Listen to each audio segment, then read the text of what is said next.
Hey guys, welcome to our channel Shorthand Dictation with Neha. So today we start the dictation on 100 WPM within a 5 second. Start. I am thankful to you for having given me the opportunity long last to saw a few words on the budget. Already much has been said and I think the finance minister has come in for our share of congratulation as well as so there is not very much to say but I should like to say a few words. The increased development expenditure and the absence of any new taxation has earned for budget a good response even from the businessman.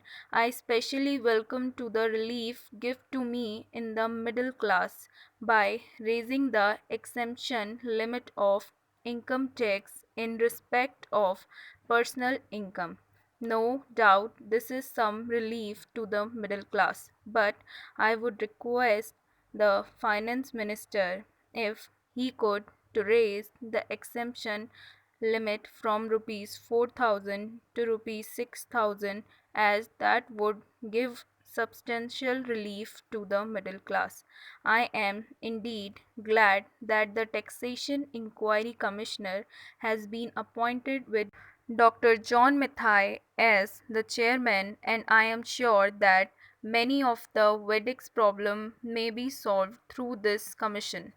At the same time, I would request the finance minister to put off the estate duty bill for the present since this inquiry commissioner has been appointed and they may go into this question for I feel that it is not an opportunity movement to put a more tax on the people. Already, as Mr. Gadil has pointed out, there are so many taxes on the people. The people are overburdened by the taxes and they are just trying to recover their stability. So, in regard to estate duty, I would ask him to consider about it.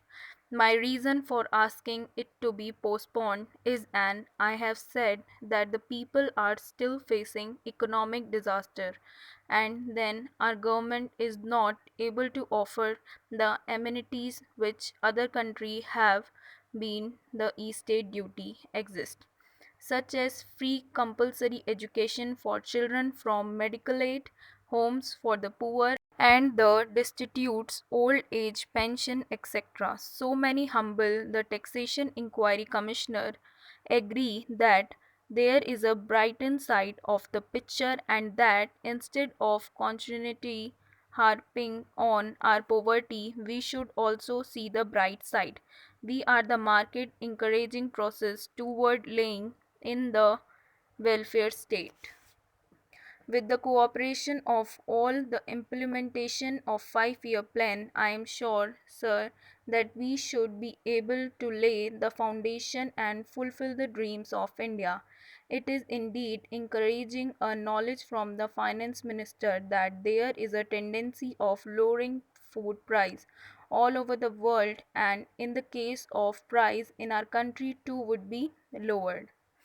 Regarding defense for observation security reasons, I do not agree with my friend who say the expenditure should be correlated. It is not advisable to take any under risk and the defense arrangement.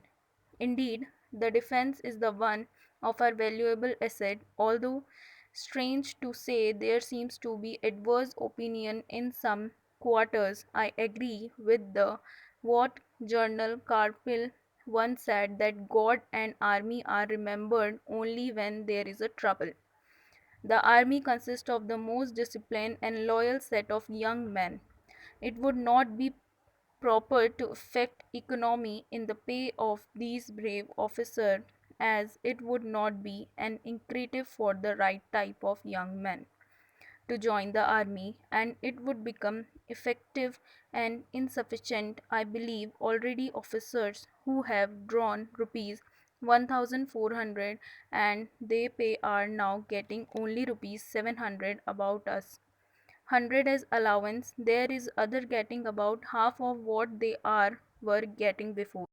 It is very hard for those officers on field duty to establish separate establishment for their families and for their children, and I would specially appeal to the finance minister to see that the family allowance may be restored to those officers who are on field duty.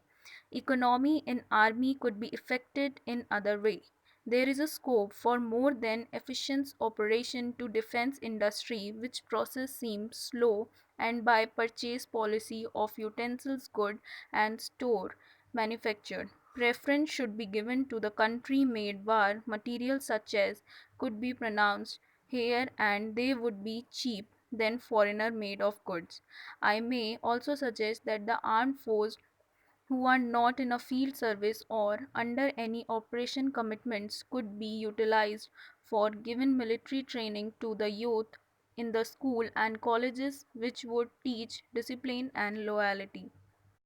The university authorized should make military training as a part of the compulsory education just as they have adopted social, domestic, and political science.